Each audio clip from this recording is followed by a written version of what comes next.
오늘 하나님의 말씀 야고보서 계속해서 보겠습니다.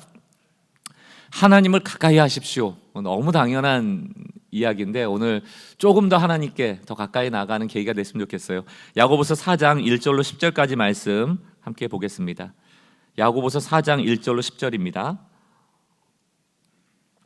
제가 먼저 1절 읽고 교독하겠습니다. 너희 중에 싸움이 어디로부터 다툼이 어디로부터 나느냐? 너희 지체 중에서 싸우는 정욕으로부터 나는 것이 아니냐? 너희는 욕심을 내어도 얻지 못하여 살인하며 시기하여도 능히 취하지 못함으로 다투고 싸우는도다. 너희가 얻지 못함은 구하지 아니하기 때문이요 구하여도 받지 못함은 정욕으로 쓰려고 잘못 구하기 때문이라. 가늠한 여인들아, 세상과 벗된 것이 하나님과 원수됨을 알지 못하느냐? 그런즉 누구든지 세상과 벗이 되고자 하는 자는 스스로 하나님과 원수되는 것이니라. 너희는 하나님이 우리 속에 거하게 하신 성령이 시기하기까지 사모한다는 말씀을 헛된 줄로 생각하느냐? 그러나 더욱 큰 은혜를 주시나니 그러므로 일렀으되 하나님이 교만한 자를 물리치시고 겸손한 자에게 은혜를 주신다 하였느니라. 그런즉 너희는 하나님께 복종할지어다. 마귀를 대적하라. 그리하면 너희를 피하리라. 그리하면 너희를 가까이 하시리라. 죄인들아, 손을 깨끗이 하라. 두 마음을 품은 자들아, 마음을 성결하게 하라.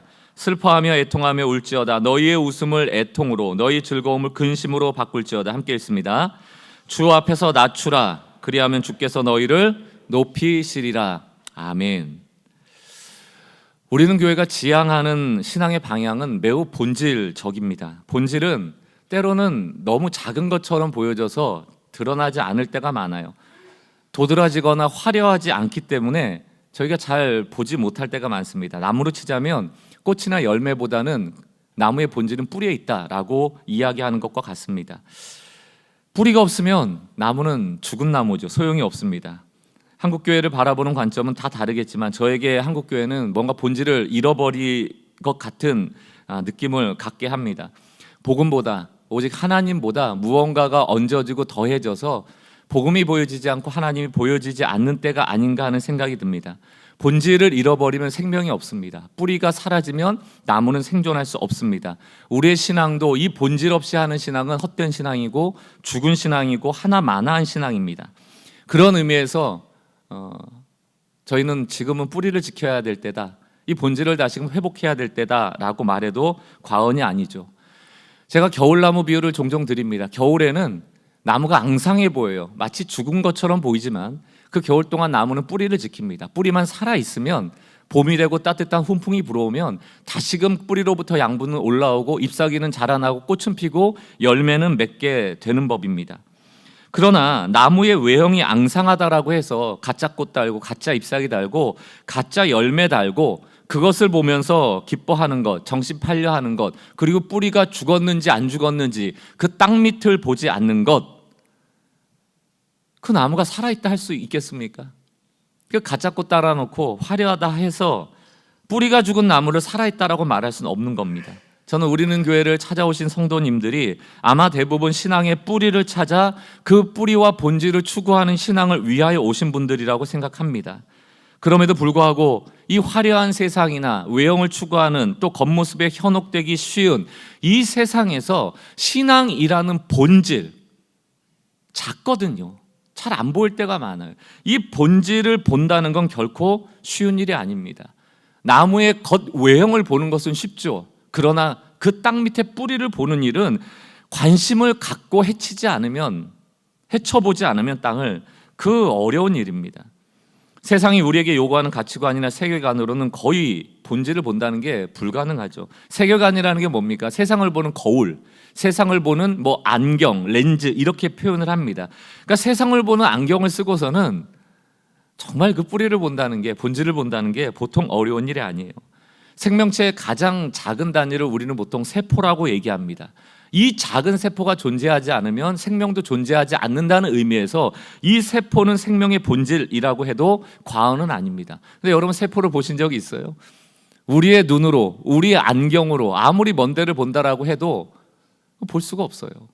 그러나 이 유리의 굴곡 현상을 이용해서 더 크게 볼 수 있도록 현미경을 만들어야만 볼 수 있거든요. 무슨 말씀을 드리고 싶은가 하면 우리가 세상의 안경을 세상 살면서 쓰던 그 안경을 그 렌즈를 가지고 그대로 하나님께 적용하여서 혹은 우리의 신앙에 적용하여서 아무리 보려고 해도 그 본질은 보이지 않는다.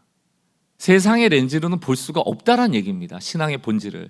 그러므로 신앙의 본질, 우리가 간과하기 쉬운, 우리가 놓쳐버리기 쉬운 그 신앙의 본질을 보기 위해서는 우리의 렌즈를 바꿔야 돼요. 세상의 렌즈 가져와서 세상 살면서 또 하나님도 찾겠다, 신앙생활도 하겠다가 아니고 신앙의 본질을 볼 수 있는 렌즈를 가지고 세상으로 나가서 세상을 바라봐야 한다는 것이죠. 안경이 두 개면 안 됩니다. 한 사람이 두 조윤을 섬길 수 없다. 우리의 눈이 성하여야지. 성하다는 게 뭡니까? 우리의 눈이 초점이 하나여야지. 싱글 아이. 초점이 하나여야지 된다. 그 렌즈가 뭡니까? 저는 복음의 렌즈라고 감히 말씀드리고 싶어요. 복음이라는 게 우리에게 주어진 은혜 아닙니까? 우리가 받은 은혜에 근거해서 생각하고 말하고 행동하는 것. 그럴 때만 우리의 가정이, 우리의 사회가, 뭐 교회는 두말할 것도 없고요, 하나님이 기뻐하시는 공동체로 세워질 수 있는 것이죠. 그러나 복음의 렌즈 없으면 교회는 허망한 거예요. 자꾸 허망한 거 추구합니다. 자꾸 가짜 꽃, 가짜 열매 이런 거에 마음 써버려요. 왜? 화려한 거 좋아하니까요. 세상이 원하는 거 화려한 거니까요. 세상의 렌즈를 가지고 하나님 자꾸 보면 화려한 거 달라는 기도밖에 안 해요. 그러나 복음의 렌즈를 끼고 이 성경을 보기 시작하면 온통 본질에 대한 얘기입니다. 마태복음 13장을 보세요. 31절. 예수님 어떤 비유를 듭니까? 또 비유를 들어 이르되 천국은, 하나님의 나라는 마치 사람이 자기 밭에 갖다 심은 겨자씨 하나 같다. 여러분, 겨자씨는요 참깨만 해요. 조그맣니다. 조그매요. 안 보여요. 근데 하나님의 나라가 겨자씨 같대요. 겨자씨에 주목하시는 분들이 계세요? 겨자씨는 그냥 씨 한 톨이죠. 별거 아니죠. 근데 천국이 겨자씨래요. 그러면 설명을 합니다. 32절. 이는 모든 씨보다 작은 것이로되 자란 후에 풀보다 커서 나무가 되며 공중의 새들이 그 가지에 깃들이니라. 복음의 렌즈를 가지고 겨자씨를 볼 때, 아, 이것이 자라나면, 확장되면, 누룩처럼 퍼지면 이게 아무리 작아 보여도 생명을 갖는구나, 여기에 새들이 쉬는구나라고 보지만 세상의 렌즈를 가지고 보면 이거 그냥 있으나 마나한 씨앗인 거예요. 복음이 있는 사람들은 이런 맥락에서 세상에서 작다고 말하고 초라하다 말하고 별 볼 일 없다라고 말하는 것에 대하여 상처받지 않아요. 괜찮아요. 작아도 괜찮고 초라해도 괜찮고 조금 별 볼 일 없다 해도 상관이 없습니다. 실패한 것처럼 보인다고 좌절할 필요 없어요. 요셉이 발에 착고를 차고 감옥에 있다고 좌절할 필요가 없습니다. 왜? 복음의 렌즈를 낀 사람들은 그 자금이 결코 작은 것이 아님을 알기 때문입니다. 오히려 이 자금을 통하여 하나님의 역사가 크심을 알게 되는 계기가 되거든요. 이게 복음을 가진 사람들의 해석입니다. 겨자씨의 한 알에서, 한 톨에서 나무가 되어지는 신비를 보는 거예요. 하나님만 하실 수 있는 일을 보는 겁니다.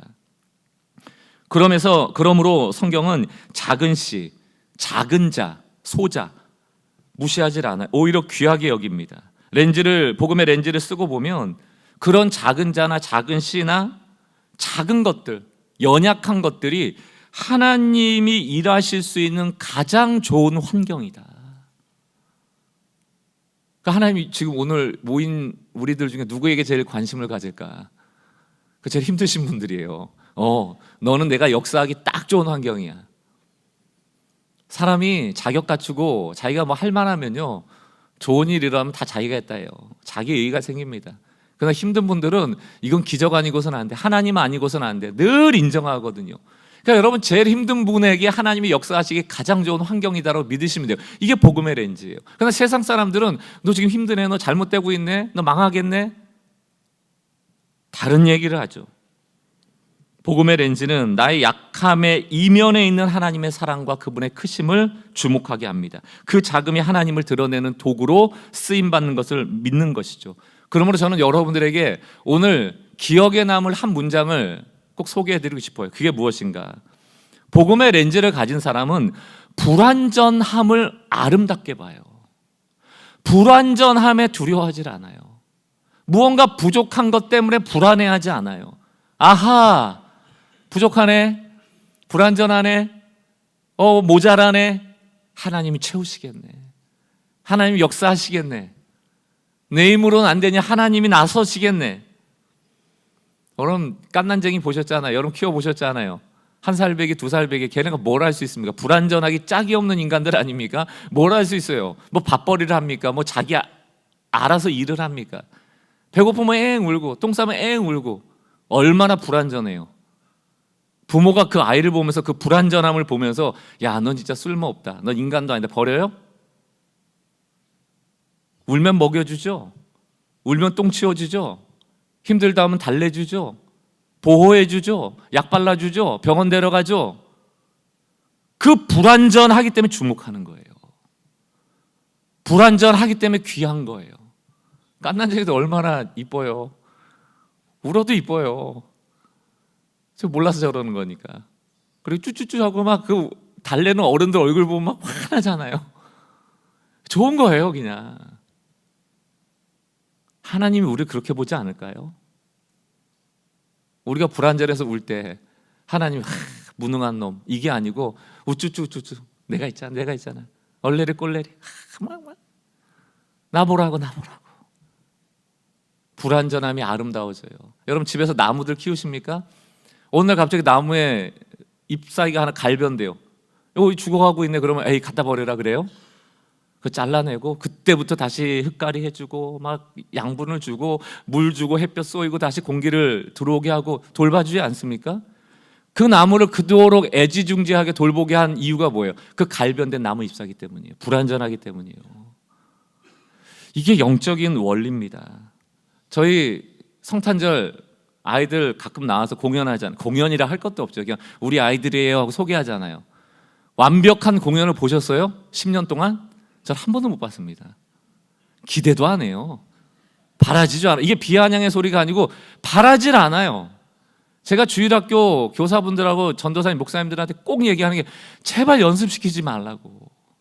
뭐 열을 맞추고 오를 맞추고. 제가 그 깐난쟁이 아이 같은 뭐 5살, 6살짜리한테 완벽한 화음을 요구합니까? 무슨 완벽한 율동을 요구합니까? 뭐 거기에 감동받아가지고 어머 5살짜리가 뭐 저렇게까지 화음을 맞추고. 그럼 공산당들이죠. 그럼 막 때리고 그러면 하겠지. 바라질 않아요. 우린 그냥 그게 좋은 거예요. 어떤 애는 울고 뭐 갑자기 요 앞에 와가지고 스피커에 막 귀를 대고 혼자 막 얼마나 귀여워요. 얼마나 좋아요. 그게 아버지의 눈 아닙니까?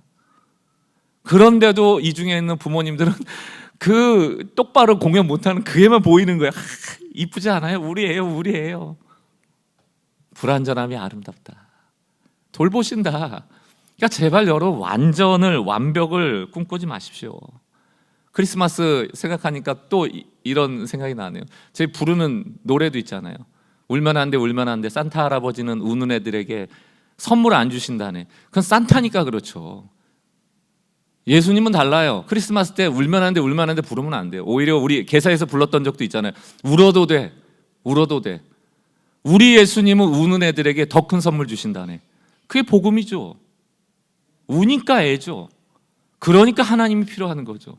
그러니까 두려워하지 마시라는 얘기입니다. 마태복음 18장 3절 예수님 뭐라고 말씀하세요? 이르시되 진실로 너에게 이르노니 너희가 돌이켜 어린아이 같이 되지 아니하면 결탄코 천국에 들어가지 못하리라. 4절 그러면 누구든지 이 어린아이 같이 자기를 낮추는 자가 천국에서 큰 자다. 울면 하나님 주목하신다. 불완전하면 아름답게 보시고 역사하신다. 하나님의 일이 드러난다.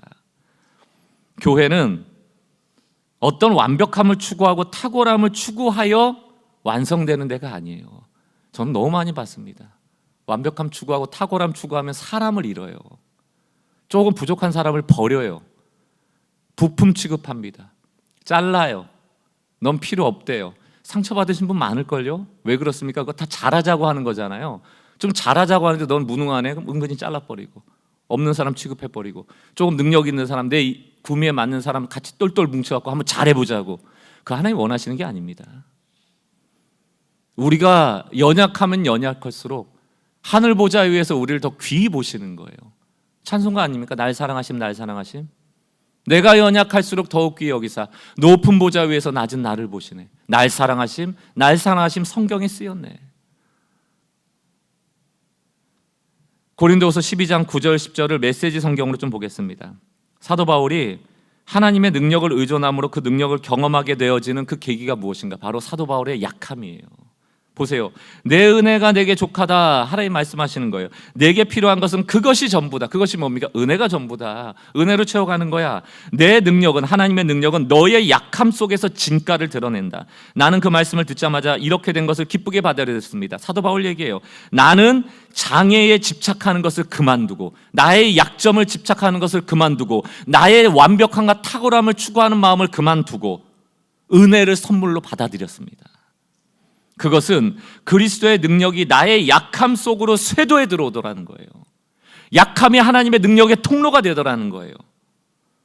이제 나는 약점들을 기꺼이 받아들입니다. 우리는 교회가 이 약점을 받아들이는 복음의 공동체 되기를 주의 이름으로 축원합니다. 뭐라고 계속해서 얘기합니까? 나를 낮추어주는 이 약점들, 모욕, 재난, 적대행위, 불운, 그것을 나는 기쁘게 받아들입니다. 그리고 나는 그것을 그리스도께로 넘겨드립니다. 그리하여 나는 약하면 약할수록 그리스도로 말미암아 점점 강하게 됩니다.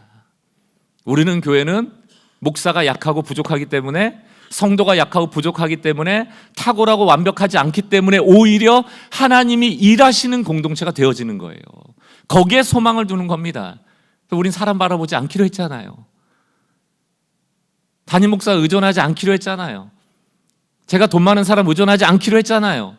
유능한 사람 의존하지 않기로 했잖아요. 교회는 그렇게 세워지는 게 아니라고 우리 같이 공감했잖아요. 그렇다면 이 고린도후서 12장 말씀을 통하여 우리의 약함을 통하여 그리스도의 강함이 드러나는 나, 우리 가정, 우리 교회, 우리 일터 되기를 기도하는 공동체 되길 주의 이름으로 축원합니다.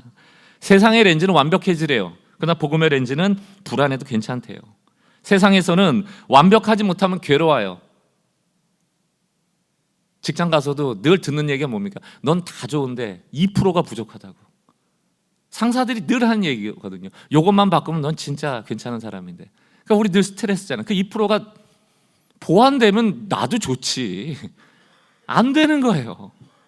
안 되는 게 있어요. 근데 교회에서도 집사님, 장로님, 권사님 2%만 조금 채워지면 좋을 것 같은데 그게 안 돼요? 그따위로밖에 못하겠어요? 그럼 그렇게 얘기하죠. 목사님, 2%는 주님이 채우셔야죠. 2%는 하나님이 일하시는 쇄도에 들어오는 통로입니다. 당당하게 말하세요.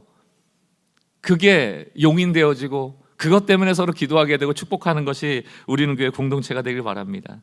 우리가 추구하는 기체교회, 아마 그런 걸 겁니다. 본질을 추구하는, 바로 땅 아래 있어 보이지 않지만 뿌리를 추구하는, 겨자씨같이 불완전하기 짝이 없는 어린아이 같은 우리들이지만 역설적으로 하나님만 일하시도록 하는, 하나님의 말씀이 작동되는 그런 교회가 되길 원하는 그런 본질을 추구하는 교회가 아닐까요? 오늘 야고보서는 싸웠어요. 왜 싸웁니까? 돈이 중요해지니까요. 자랑이 중요해지니까 경쟁적이 되는 거예요. 물불 안 가리는 거예요. 싸웁니다. 다툽니다. 그러니까 야고보가 계속 싸우지 마라, 그 얘기하고 있는 거예요. 앞으로 4장 5장이 다 그 얘기입니다. 오늘 이 4장 1절부터 10절까지의 핵심 메시지는 하나예요. 싸우는데 그 싸우는 원인이 너한테 있다는 거예요. 나한테. 너라고 죄송합니다. 나 자신. 다툼의 모든 근원은 나의 정욕 때문이다. 정욕이 뭐라고 했어요? 욕심인데 그냥 욕심이 아니고 과도한 욕심. 그 과도한 욕심의 핵심에 뭐가 있습니까? 완벽해져야 된다는 거예요. 탁월해져야 된다는 거예요. 내가 모든 걸 할 수 있어야 된다는 거예요. 그 완벽이라는 강박에 빠져 있는 게 과도함 아닙니까? 우리가 어떻게 완벽해져요? 그거야말로 과도한 욕심이죠. 우리 자녀들한테 과도한 욕심을 부리는 것 아닙니까? 그래서 가정 안에 늘 다툼이 있는 것 아니에요? 애들의 2% 부족한 걸 하나님께 맡기세요. 10% 부족하면 하나님이 더 쇄도에 들어오시죠. 50% 부족하면 더 쇄도에 들어오시죠. 연약할수록 더욱 여기시니까. 왜 이 영적인 원리를 우리는 늘 아멘으로만 받고 아멘 다음에 살아내지 못하는가? 과도함의 이면에는 늘 마귀적인 게 있어요. 마귀가 있다고요. 그래서 과도함을 추구하면 그 정욕은 반드시 마귀적인 열매를 드러내는데, 그 마귀적인 열매의 대표적인 게 뭡니까? 싸우는 거예요. 다투는 거예요. 그러면서 늘 너 때문이라고, 제 탓이고. 근데 오늘 야고보가 뭐라고 얘기합니까? 다툼의 모든 근원은 나의 정욕, 나의 과도함 때문이에요. 제발 저 사람을 내버려 두세요. 그 사람을 내버려 두세요. 하나님의 은혜가 쇄도에 들어갈 수 있도록 기도해 주세요. 야고보서 4장 1절 2절을 메시지 성경으로 한번 보겠습니다. 여러분은 이 모든 형편없는 싸움과 다툼이, 이게 마귀적인 싸움 다툼, 있어서는 안 되는 싸움과 다툼이 어디서 비롯된다고 생각하십니까? 그냥 일어나는 일이라고 생각하십니까? 한번 곰곰이 생각해 보라는 거예요. 그런 일이 일어나는 것은 이유를 설명합니다. 자기 마음대로 하려고, 싸워서라도 그렇게 하려는 마음이 여러분의 깊은 곳에 있기 때문입니다. 자기 마음대로 하라는 게 정욕이에요. 세상이 어떻게 내 마음대로 돼요? 교회가 어떻게 내 뜻대로 돼요? 내 바람대로 됩니까? 그게 안 되니까 뭐 한다? 싸워서라도 그렇게 하려다 보니까 다툼이 일어난다는 거예요. 교회 안에 싸움이 다 뭐예요? 다 잘 되자고 하는 싸움 아닙니까? 오늘 야고보가 얘기하는, 그냥 두라고. 그냥 둬. 싸우지 않는 게 더 유익해. 안 싸우는 게 유익해. 안 완벽해지고 안 싸우는 게 낫다는 얘기예요. 또 뭐라고 되어 있습니까? 여러분은 자신이 갖지 못한 것을 탐하고 살인까지 해서라도. 정욕이 뭐예요? 안 가져도 되는데 가지려는 과도함. 그걸 가지려고 하다 보니까 뭐까지 나옵니까? 아까 싸웠죠. 근데 이제 사람을 죽이는 거예요. 여러분, 칼로만 사람 죽이는 게 아닙니다. 우린 생각으로도, 미움으로 사람을 죽여요. 왜? 내 맘대로 하려니까, 내 뜻대로 하려니까, 내 소유대로 하려니까. 계속해서 얘기합니다. 여러분의 것이 아닌 것을 가지려다 폭력까지 휘두릅니다. 그건 여러분 몫이 아니에요. 내가 뺏어가려고. 근데 애가 안 주면 때려야지. 그런 거 아닙니까? 우리 서로의 관계에서 적용해 보세요. 부부 관계도, 또 교회 안의 성도의 관계도 어떻게 다 내 맘대로 되고 내가 다 가져야 되고 내 뜻대로 됩니까? 안 되잖아요. 하나님께 맡겨야 되는데 내가 해결하려니까 싸움이 난다는 얘기를 하고 있는 겁니다. 모든 문제의 근원은 내 안에 있어요. 내 과도함이에요. 내 욕심이에요. 성 어거스틴의 고백론에 보면 이러한 통찰이 오늘날 너무 필요한 것 같아요. 너무 많이 들어보셨을 겁니다. 인간의 마음은 하나님을 향하게 되어 있으며 오직 하나님 안에서만 안식할 수 있다. 우리 안에는 하나님이 거하시는 공간이 있다는 거예요. 거기를 하나님이 채우셔야지 우리는 안식할 수 있다는 거예요. 그게 안 채워지면 어떡합니까? 그걸 내가 채우려고 하는 거예요. 근데 이게 채워져요? 안 채워지죠. 하나님으로만 채워야 되니까. 근데 쓰레기 같은 걸로 막 채워놓는 거예요. 과도해지는 거예요. 욕심을 내는 거예요. 막 집어넣어요. 근데 안 채워지니까 결핍을 느끼는 거예요. 하나님을 구해야 되는데, 하나님 옷이 없어서 해야 되는데 하나님은 안 부르고 쓸데없는 걸로 채우니까 안 채워지죠. 그럼 결핍이 오는 거예요. 여러분, 결핍이 오면 불안해요. 나만 없나? 나만 안 되나? 나만 부족하나? 나만 못 사나? 그 결핍이 가져오는 게 불안함이에요. 조급함이에요. 두려움이에요. 가지고 있는 사람들이 시기 질투합니다. 뺏으려고 폭력을 휘두릅니다. 싸웁니다. 심지어 살인까지 하죠. 그게 모든 것이 정욕에서 비롯된다. 하나님 없음에서 비롯된다. 결핍이 드러나면 사회학적 용어로 보면 터널링이라는 증상이 나옵니다. 터널이라는 거 아시잖아요. 터널. 우리 운전하다 보면 터널 나오잖아요. 터널이 특징이 뭐예요? 먼 저 바깥쪽에 출구가 보이잖아요. 조그마잖아요. 출구 요만한 것만 보이는 거 있잖아요. 우물 안에서 우물 밖 하늘만 보이는 거, 이게 터널링이에요. 그거밖에 안 보여요. 그래서 여러분들 시험 공부할 때 공부를 안 했어. 그럼 지식의 결핍이 있죠? 그때 집중력이 엄청 높아지거든요.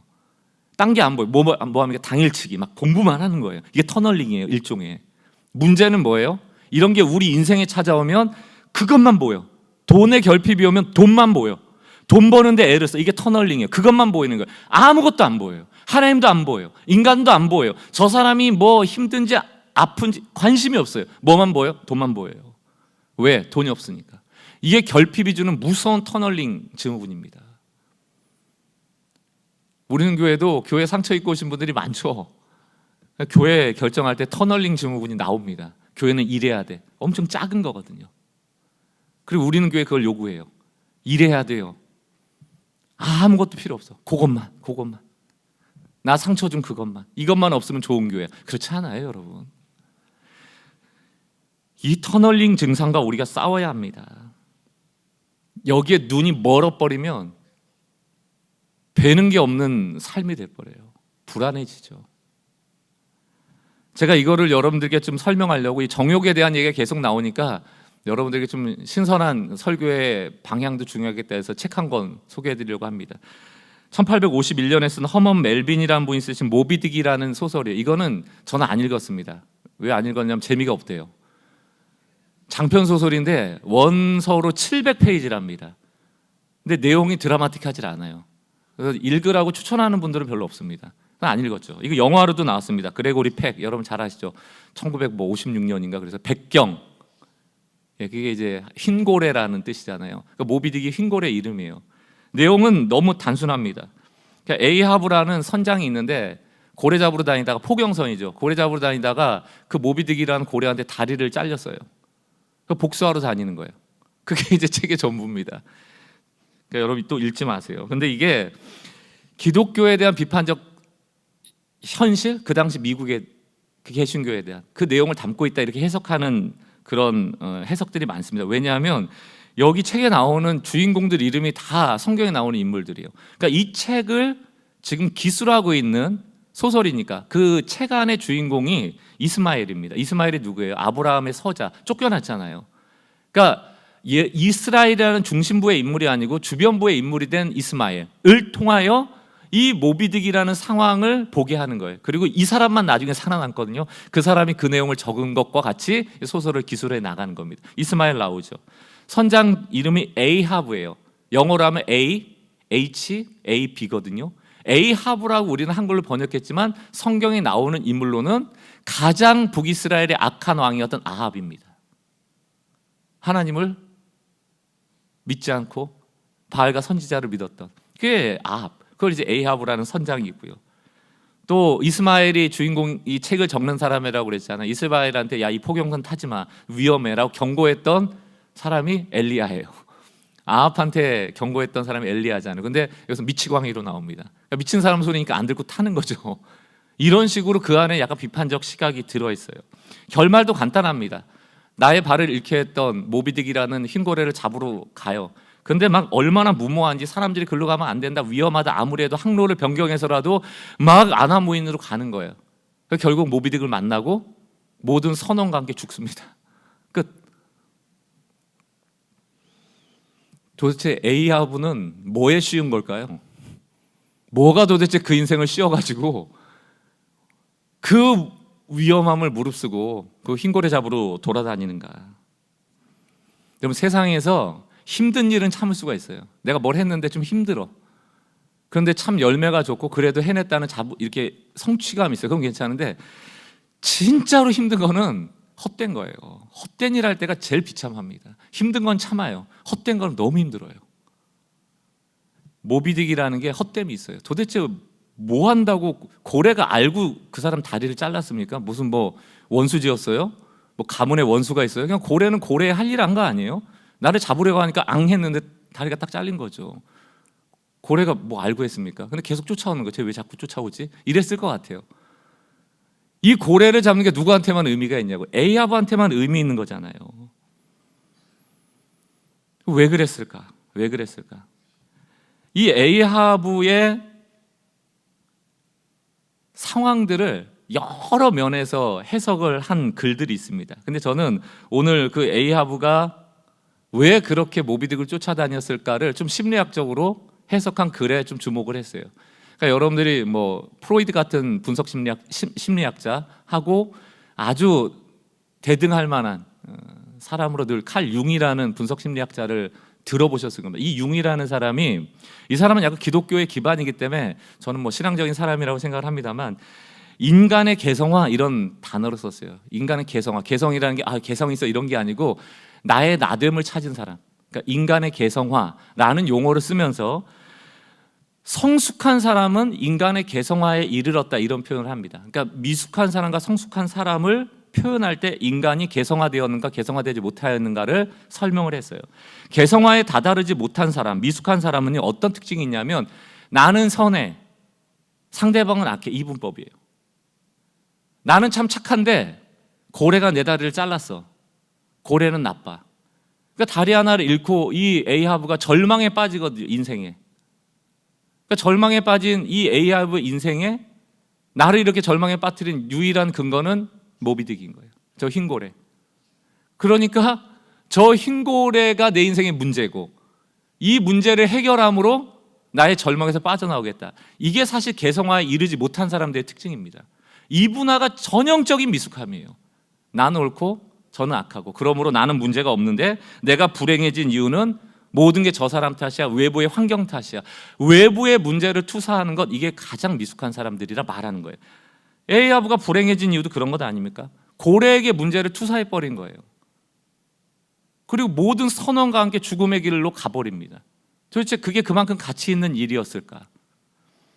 그렇다면 개성화에 이르는 사람은 누군가? 그건 자기 자신을 제대로 볼 수 있는 사람들입니다. 신앙적으로 보면 인간을 인간답게 만드는 우리 안에 하나님의 형상이라는 원형을 찾은 사람들이에요.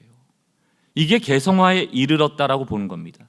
그럼 도대체 개성화에 이른 사람과 이르지 못한 사람의 차이가 무엇인가? 도대체 개성화에 이른 사람은 무엇을 극복해 내었는가를 칼 융이 뭘 얘기하는가 하면 페르소나를 넘어갔다라는 거예요. 페르소나라는 것은 그리스에서 이렇게 연극할 때 썼던 가면을 얘기합니다. 그러니까 위선, 가장 이런 게 페르소나예요. 가면 쓰는 겁니다. 이거를 조금 사회적 용어로 바꾸면 페르소나는 사회적인 가면을 썼다 이렇게 해석할 수가 있어요. 무엇인가 하면 세상이 요구하는 방식대로 우리가 우리를 바꾸는 거예요. 자 보세요. 우리 자녀들한테 대학 좋은 대학 가라고 그러죠. 왜 그래요? 그 좋은 대학이라는 절대 가치라는 게 존재해요? 아니에요. 사회가 만든 겁니다. 사회에서 어떤 대학 나왔더니 직장을 잘 가. 직장을 잘 갔더니 돈을 잘 벌어. 그렇게 사회적 경험에 의하여 사회적 가면을 아이들에게 씌우는 거예요. 그게 페르소나입니다. 돈은 가치 중립적이에요. 많다고 좋거나 없다고 나쁜 게 아니고요. 많아도 나쁜 게 있고 적어서 좋은 게 있습니다. 또 사용함에 따라서 이 돈의 가치는 달라지고 어디에 사용하는가, 어디에 쓰는가 중립이거든요. 근데 왜 우리는 돈이 하나님만큼 소중해졌을까요? 이게 페르소나예요. 사회적으로 가치를 부여해버린 겁니다. 아, 돈이 있어야 돼. 그럼 편리해져. 그건 돈이 가진 원래 가치는 아니거든요. 세상이 만들어 놓은 가치예요. 의사다? 그럼 의사에 맞는 어떤 사회적 태도나 옷이나 행동이나 말이 있어야 돼요. 내가 교수야. 내가 누구야. 그게 사회가 우리에게 씌워준 페르소나라는 거예요. 근데 문제가 뭐냐면 내가 교수라는 직업을 갖고 있어요. 내가 어떤 의사라는 직업을 갖고 있어요. 내가 선생이라는 직업, 내가 목사라는 직업을 갖고 있어요. 그 직업이 내가 아니거든요. 돈이 많은 게 내가 아니거든요. 좋은 대학을 나온 게 내가 아니거든요. 그러나 사회에서 우리에게 씌워진 페르소나를 그냥 나라고 생각해버리는 것이 바로 개성에 이르지 못한 사람들이에요. 우리의 기도 제목이 다 뭡니까? 다 페르소나예요. 어찌 보면 사회적 가면을 덧입혀달라는 기도가 너무 많아요. 애들 좋은 대학 보내게 해주세요. 뭐 잘되게 성공하게 해주세요. 돈, 그게 나쁘다는 뜻이 아닙니다. 우리가 너무나도 거기에 절대적 가치를 두고 그게 있어야만 내가 살 수 있다라는 절대 가치를 부여해버린다고. 내 가면에 난 이 가면 없으면 못 살아요. 난 이 가면 없으면 못 살아요. 하나님 없어는 살아도 난 이 가면 안 쓰면 못 살아요. 그게 페르소나예요. 그게 이분화된 사람을 만들고 선악을 만들고 모든 문제를 외부로 투영하게 만드는 미성숙한 사람을 만들어내는 거예요. 신앙적으로 다르지 않습니다. 우리 안에는 하나님이 거하시는 공간이 필요한데 이 공간을 하나님을 초대해서 채울 생각을 안 하고 페르소나로 나를 채우려고 하니 어떻게 우리가 온전하고 성숙한 그리스도의 제자가 되겠습니까? 페르소나가 중요해지니까, 사회적으로 인정받는 가면이 중요해지니까 과도한 욕심은 따라 나오는 거죠. 정욕적인 사람이 될 수밖에 없는 것입니다. 그래서 오늘 야고보는 뭐라고 얘기합니까? 그 정욕의 삶을 벗어나라. 페르소나 가면 벗어라. 그걸 위하여 8절 하나님을 가까이 하라. 하나님을 가까이 하라. 그러면 너의 빈 공간에 너희를 안식하게 할 수 있도록 하나님이 너희를 가까이 하시리라. 하나님을 구하라. 제가 그래서 하나님께 구하기 전에 하나님을 구하라는 거예요. 하나님이 채워져야 돼요. 아니면 하나님 없이 나의 페르소나가 자꾸 채워지는 거예요. 사랑하는 성도 여러분, 성경은 하나님을 추구하지 않고 하나님께만 구하여 나의 페르소나, 사회적 가치, 사회적 인정함만을 추구하는 것을 우상숭배라고 얘기를 합니다. 팀 켈러 목사님은 우상 숭배에 대하여 우상에 대한 정의를 이렇게 합니다. 하나님보다 나의 마음에 더 크게 와 있는 것, 그리고 하나님만이 주실 수 있는 것을 다른 데서 얻으려는 것. 이 공간을 누가 채울 수 있어요? 하나님만 채울 수 있잖아요. 근데 이걸 못 채우니까 페르소나로 채우려는 것, 이게 우상이란 얘기예요. 그러니까 돈이 우상이고, 자녀가 때로는 우상이고요, 배우자가 우상이고, 나의 성공이 우상이고, 나의 고집이, 나의 가치관이 우상일 때가 있어요. 그러면 우리가 우상 숭배하고 살아가는지 하나님을 잘 믿고 살아가는지 어떻게 알 수 있습니까? 라고 팀 켈러 목사님한테 질문하니까 팀 켈러 목사님 참 지혜로운 답을 주셨습니다. 한번 잘 들어보세요. 우상이 내 안에 존재하는지를 알려면, 그리고 이것이 우상인지 아닌지를 판별하려면 슬픔과 절망의 차이를 구분하면 된다는 거예요. 슬픔과 절망의 차이. 제가 글을 한번 읽어볼게요. 슬픔은 위로받을 수 있는 고통이다. 위로받을 수 있는. 그러니까 슬픈 사람은 위로받을 수 있어요. 왜냐하면 슬픔은 여러 좋은 것 중에 하나를 잃었을 때 찾아오는 감정이라는 거예요. 여러 좋은 것 중에 하나를 잃었을 때 오는 슬픔. 그러니까 이 슬픔은 무엇으로 위로할 수 있습니까? 더 좋은 것들이 있으니까. 하나를 잃었으니까. 그러나 절망은 뭐냐면 위로받을 길이 없어요. 왜냐하면 궁극적인 것을 잃었기 때문에. 예를 들어 내가 직장에서 낭패를 겪었어요. 갑작스럽게 직장을 잃었어요. 가정에서 위로받을 수 있어요. 배우자에게 혹은 어떤 멘토에게 위로받을 수 있어요. 그건 슬픔입니다. 그러니까 직장이 우상이 아니죠. 근데 직장을 잃었는데 절망을 해버려요. 위로가 안 돼요. 난 모든 걸 잃었대. 그럼 직장이 우상이에요. 자녀를 돌보는 건 선한 일이죠. 부모의 책임이죠. 그러나 자녀를 하나님보다 더 사랑하게 되면 자녀 역시 우상 숭배의 위치에 올라가게 됩니다. 어떻게 할 수 있어요? 애가 50점 받아왔어. 슬플 수 있죠. 그러나 넌 달리기를 잘하잖아. 너 건강하잖아. 얼마든지 이길 수 있습니다. 근데 50점 받아왔더니 절망해버렸어요. 넌 인간이 왜 그 모양이니? 이 아이가 가지고 있는 장점이나 좋은 점이 안 보여버려. 그럼 우상이에요. 점수가 우상이에요. 대학이 우상이에요. 성공이 우상이에요. 돈이 우상이에요. 그게 이 아이들에게 다 투영이 돼버리니까 조금만 얘가 시험 못 보면 절망해버리는 거예요. 부모들이. 그럼 자녀가 우상인 겁니다. 배우자 때문에 절망이 되세요? 그 우상이에요. 조금은 덤덤히 보세요. 사랑하는 성도 여러분, 그런 맥락에서 저희는 세상을 향하였던 페르소나를 채우려고 했던 우리의 모습들을 복음의 렌즈로 바꿔 껴야 됩니다. 그것을 저희가 한 달에 한 번씩 하고 있는 얼라이먼트, 나의 신앙을 재정렬하는 과정이다라고 말할 수 있는 겁니다. 하나님을 멀리하여 세상의 렌즈를 끼고 살아갔던 우리들이 다시 하나님을 가까이하여 복음의 렌즈를 가지고 나를 해석하고 나를 바라보는 것, 그리고 나를 찾는 것, 이게 융이 얘기했던 인간의 개성화거든요. 나의 나됨을 아는 것. 이게 너무너무 중요합니다. 그래서 4장 9절에 뭐라고 되어 있습니까? 너의 웃음을 애통으로, 너의 즐거움을 근심으로 바꾸래요. 10절 주 앞에서 낮추래요. 그럼 높여주신대요. 우리는 즐거운 일을 찾잖아요. 페르소나가 하나 더딥혀지면 뭔가 내가 이루고 나면 즐겁잖아요. 기쁘잖아요. 돈이 많으면 기쁘잖아요. 애가 성공했다면 기쁘잖아요. 그런데 갑자기 야고보가 뭐라고 그래요? 너의 기쁨을 애통으로, 웃음을 근심으로 바꾸래요. 이게 도대체 무슨 얘기야? 나 기쁘게 살고 싶은데. 페르소나가 차지하고 있는 우상의 자리를 내려놓으란 얘기입니다. 너의 하나님 없음을 슬퍼하란 얘기예요. 그리고 겸손해라, 하나님을 구하라, 하나님으로 채우라. 그분이 채우시리라. 그분의 너의 인생을 안식하게 하리라. 비로소 너희가 너희 됨을 알게 될 거야. 하나님의 형상을 보게 될 거야. 제안하는 거예요. 말씀을 정리하면서 여러분들이 아마 한 번쯤은 봤던 기도문일 겁니다. 이 기도문을 통하여서 오늘 우리가 좀 결론을 맺으려고 한번 읽어드릴게요. 제가 힘을 달라고 기도했더니, 제가 힘이 없어요. 무능해요. 그래서 힘을 달라고 기도했습니다. 그때 하나님이 바로 힘을 주셨다면 우리는 웃었겠죠. 너무 좋잖아요. 힘이 생겼으니까. 근데 하나님은 저를 강하게 만들 어려움을 주셨대요. 어려움은 웃을 일이에요? 울 일이에요? 울 일이죠. 나는 웃고 싶었는데 울 일을 주신 거예요. 제가 하나님께 지혜를 구했더니, 지혜가 당장 왔으면 너무 좋았겠죠. 근데 하나님은 해결해야 될 문제를 주셨어요. 근심이 생겼네요. 제가 하나님께 용기를 달라고 했습니다. 내가 용기가 생겼다면 기뻤겠죠. 그러나 하나님은 제가 극복해야 될 위험을 주셨습니다. 고난이죠. 슬프죠. 애통이죠. 제가 하나님께 사랑을 구했더니 하나님은 도움이 필요한 사람들을 보내주셨습니다. 도와야 될 사람. 제 기도는 응답되었습니다. 무슨 얘기입니까?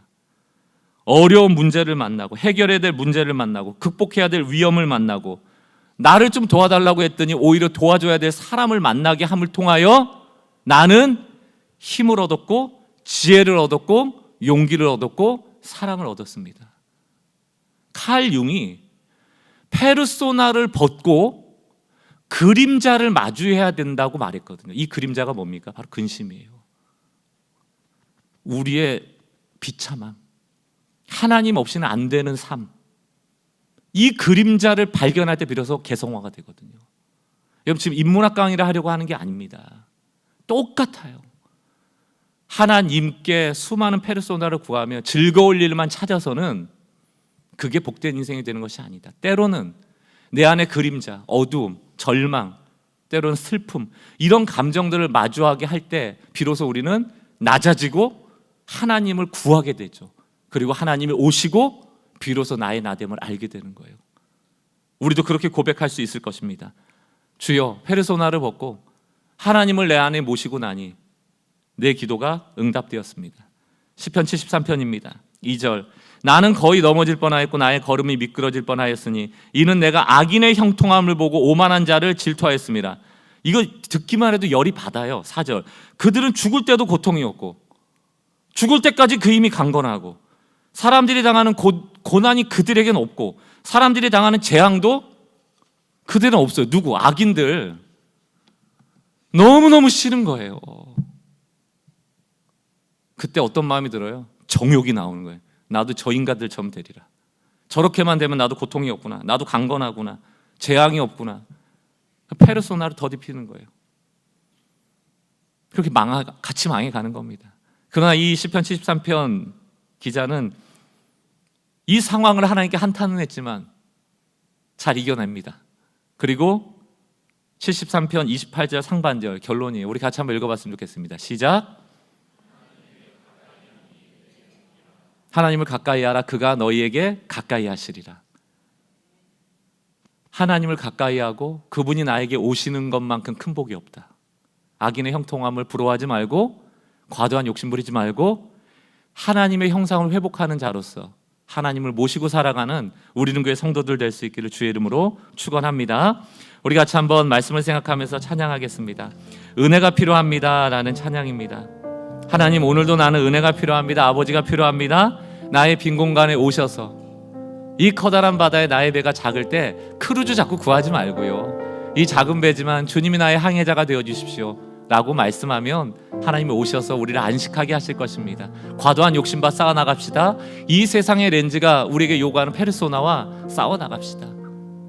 우리 같이 한번 찬양하겠습니다.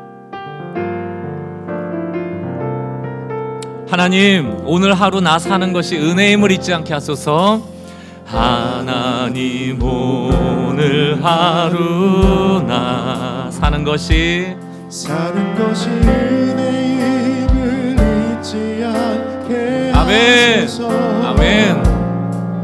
기대로 일어나 기쁨으로 살며 감사로 다시 눕게 하소서. 하나님, 오늘 하루 도와줄 이 주밖에 없습니다. 도와줄 이 주밖에 없으라. 우리는 하나님을 구하는 인생 되겠습니다. 아멘. 눈앞에 파도에 마음 두려워질 때 배 위에 계신 주를 보게 하소서. 우리의 기도입니다.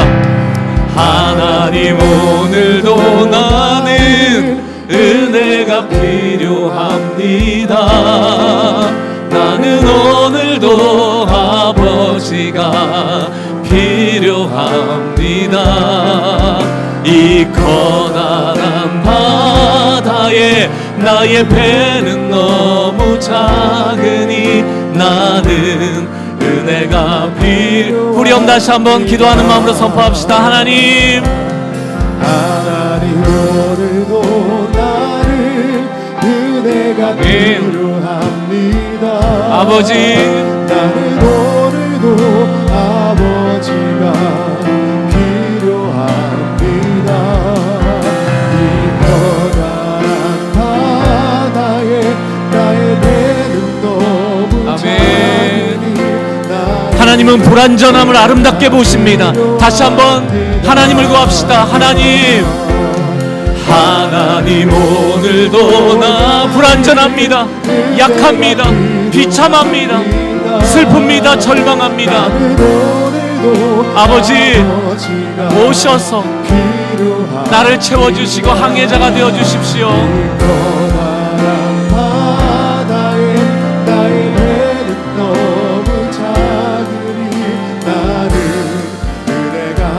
내 삶은 주의 것, 내 삶은 주의 것. 아멘. 내 삶은 주의 것, 내 삶은 주의 것. 온전한 신뢰를 오직 주님께만 주께 드리네. 보이지 않아도 믿음으로 걷네. 주 영광 바라보며 주님만 다시 한번 우리의 삶을 주께 드리며 내 삶은 주님의 것, 내 삶은 주의 것, 내 삶은 주의 것. 온전한 신뢰를 주께 드립니다. 주께 드리네. 아멘. 보이지 않아 오직 믿음으로 걷네. 주 영광 바라보며 주만 따르네. 아멘. 같이 한번 기도하겠습니다. 여러분, 오늘 주신 말씀 붙잡으세요. 괜찮지 않아도 괜찮다. 이게 복음이에요. 불완전한 것을 부끄러워할 필요도 없고 두려워할 필요도 없고 불안해할 필요도 없습니다. 그 불완전함이 하나님의 은혜가 쇄도에 들어오는 통로예요. 페르소나로 감출 수 없습니다. 페르소나로 막을 수 없어요. 이 거대한 파도를, 풍랑을 어떻게 이겨냅니까? 주님이 오셔야 되거든요. 주여, 내 안에 주님이 오실 때 비로소 우리는 안식합니다. 이게 융이 말한 개성화 아닙니까? 때로는 슬픔을 마주하고 불완전으로 인해 불안함을 마주하지만 괜찮습니다. 우리를 붙잡고 계시는 주님이 계시기 때문에, 아버지가 계시기 때문에 그분을 더 의지합시다. 우리 자녀를 바라볼 때, 배우자를 바라볼 때, 교회를 바라볼 때, 서로를 바라볼 때 약한 자임을 알고 용서합시다. 용납합시다. 기도합시다. 그리고 하나님의 은혜의 통로 삼읍시다. 그런 복음의 렌즈를 낀 교회가 되기를 바라요. 같이 한번 주신 말씀 가지고 회개하며 재헌신하며 내 삶을 얼라이먼트하며 복음의 렌즈로 바꿔 끼우며 기도하는 시간 가졌으면 좋겠습니다.